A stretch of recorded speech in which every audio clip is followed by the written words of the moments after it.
All right, class 10. Now we move on to the second chapter of economic sectors of Indian economy. Okay. In this chapter, we will talk about the economy's major valuation. Okay, कैसे किसी economy को हम major करते हैं. Okay, so sector defines a large segment of the economy. तो sector का मतलब क्या है? एक ऐसा सेगमेंट किसी भी इकोनॉमी का जो उसके लिए एक बहुत इंपॉर्टेंट रोल प्ले करता है इकोनॉमी को डेवलप करने में, बिल्डअप करने में.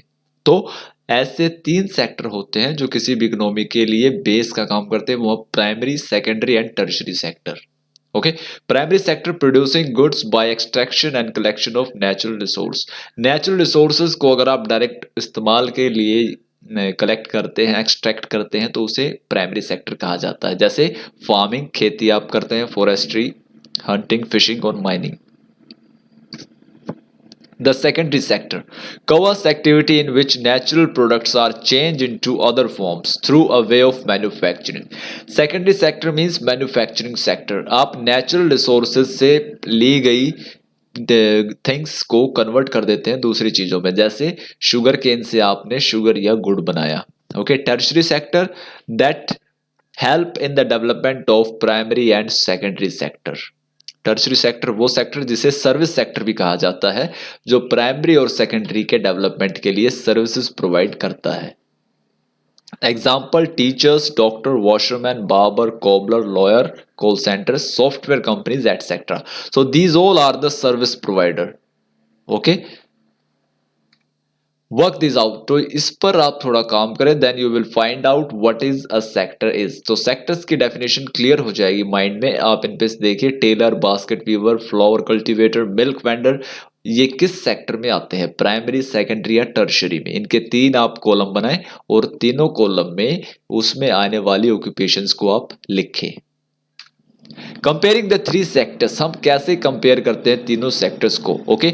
The value of final goods and services produced in each sector during a particular year provides the total production of the sector for that year. Okay.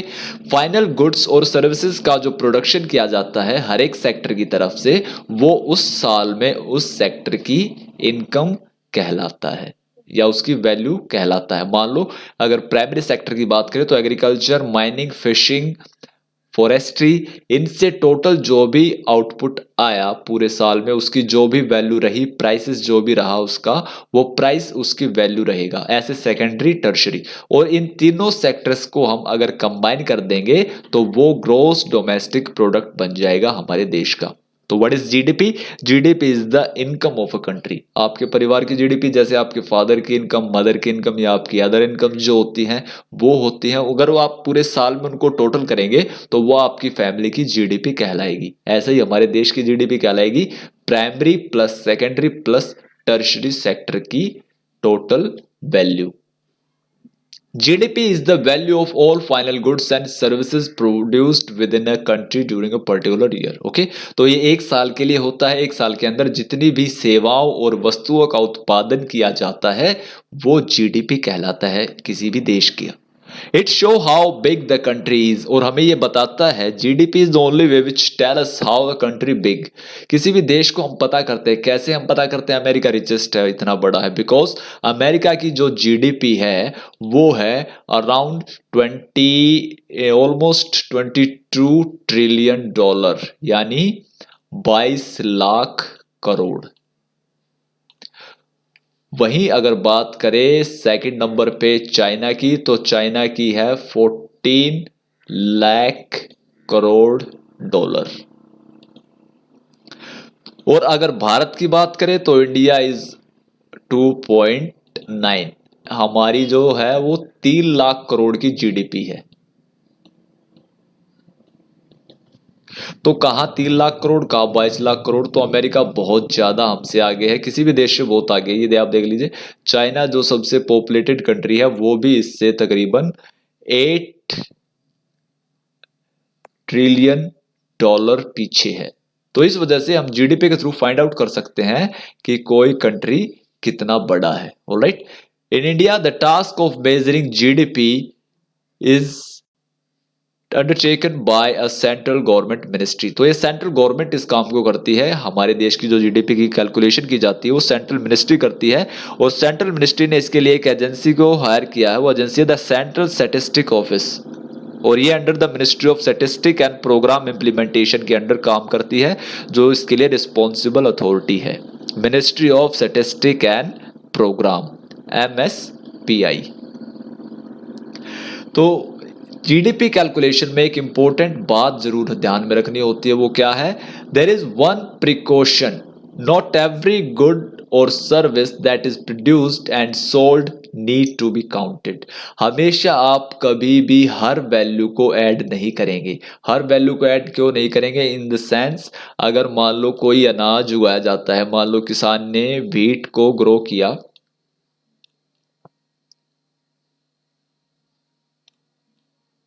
उसके बाद वो व्हीट जाता है फैक्ट्री में और उससे फिर बिस्कुट बनाया जाता है, और फिर वो बिस्कुट जाता है किसी होटल में या किसी रेस्टोरेंट में, और वहां पर वो सर्व किया जाता है चाय के साथ। तो यहाँ पे आप इन तीनों को ऐड नहीं करेंगे। जीडीपी के लिए आपको सिर्फ रेस्टोरेंट में जो बिस्किट की वैल्यू थी वो ऐड करनी पड़ेगी। यहाँ पर उस बिस्किट में जो वेट लगा है उस वेट की वैल्यू आप यहाँ पे काउंट नहीं करेंगे। अगर आप ऐसा करेंगे तो ये ओवर एस्टिमेशन कहलाएगा।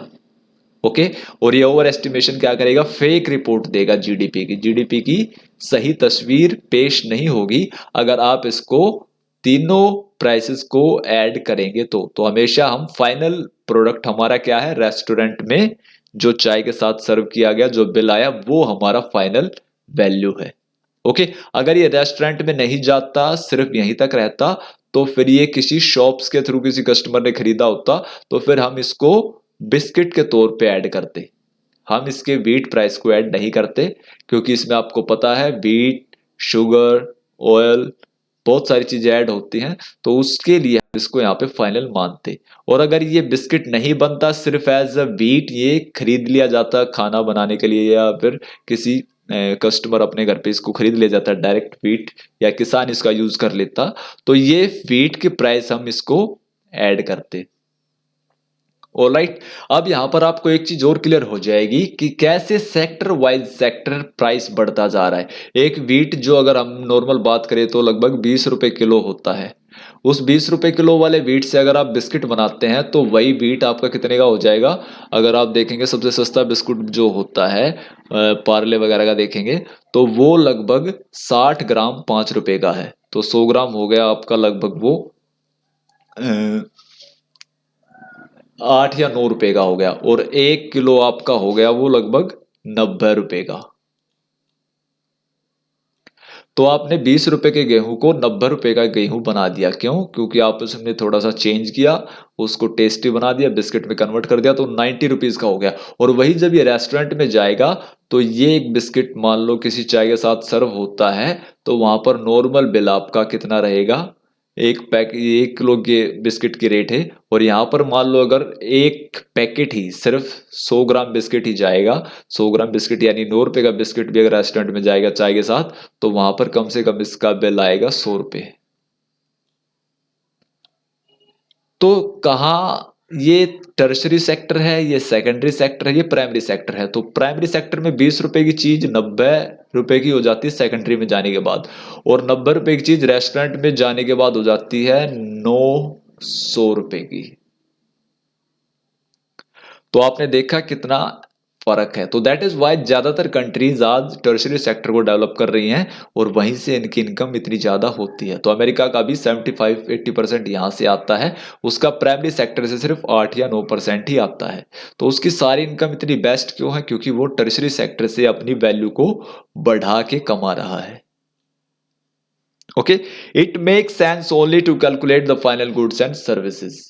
और हमेशा यही चीज सेंसिबल होती है कि आप हमेशा फाइनल गुड्स को कैलकुलेट करें। Alright, so this is the valuation of GDP. Service sector हमारा राइट नाउ बात करें तो 92 लाख करोड़ का है, इंडस्ट्रियल सेक्टर हमारा 50.43 लाख करोड़ का है, और एग्रीकल्चर जो हमारा बचता है वो लगभग हमारा बचता है 27-28 लाख करोड़, और टोटल हमारी जीडीपी जो है 170 लाख करोड़ के आसपास है लगभग।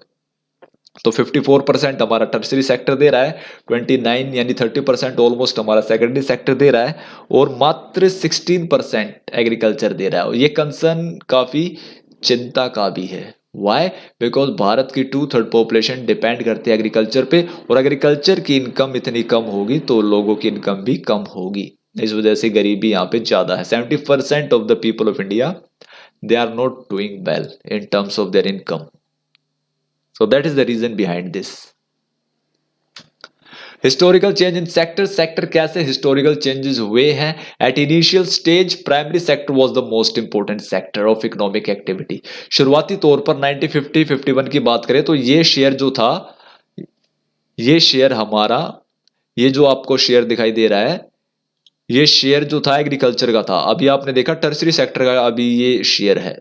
तो 1950-51 में हमारी खेती से इतना प्रोडक्शन आता था 51%, 14% हमारा आता था सेकेंडरी सेक्टर से, और 33% पे हमारा टर्सरी सेक्टर था।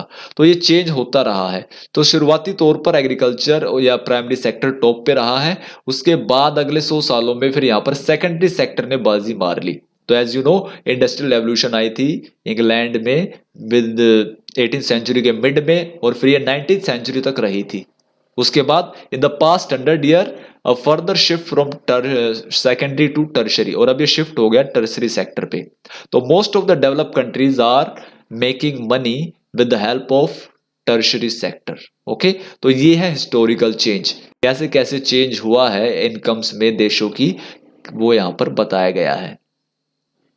India ranks second globally in food and agriculture production while agriculture export worth 38.5 billion. और ये भारत की अभी की तस्वीर है कि भारत राइट नाउ अगर बात करें तो एग्रीकल्चर प्रोडक्शन में सेकंड है जो फूड प्रोड्यूस करता है, और हमारे यहां से लगभग 38.5 बिलियन डॉलर का एक्सपोर्ट किया जाता है बाहर।